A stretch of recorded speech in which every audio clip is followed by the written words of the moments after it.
జిల్లాలో మాజీ మంత్రి గొల్లపల్లి సూర్యారావు పర్యటించారు. రాజోలు, మేకలపాలెం వరద ముంపు ప్రాంతాలను మత్స్యకార కాలనీల్లో పర్యటించి బాధితులను పరామర్శించారు. రాజోలు ప్రాంతంలో వరద ఉధృతి ఎక్కువ కావడంతో ఏటికొట్టపై నివసిస్తున్న మత్స్యకార కుటుంబాలు అప్రమత్తంగా ఉండాలని సూచించారు.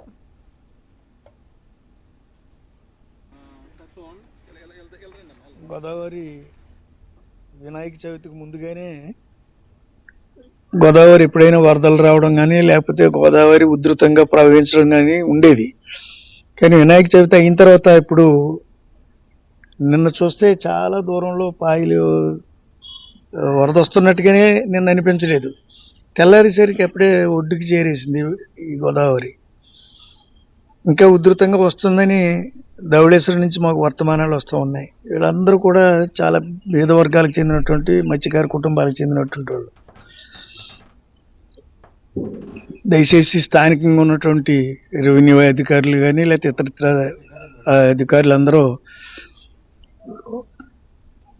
విపత్తు వచ్చిన తర్వాత కాదు కానీ ముందుగానే ప్రభుత్వ పరంగా తీసుకోవాల్సినటువంటి చర్యలన్నీ తీసుకోవాలని నేను ప్రభుత్వానికి తెలియజేస్తా ఉన్నాను.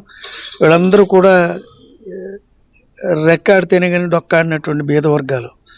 ఈ పొద్దుట చూసేసరికి సుమారు ఒక 3-4 మీటర్ల దూరంలో గోదావరి ఉండేది. మళ్ళీ ఇప్పుడు ఒక గంట వ్యవధిలోనే ఇంత ఉధృతంగా ఈ గోదావరి రావడం చూసి వీళ్ళు కూడా భయభ్రాంతులకు చెందుతూ ఉన్నారు.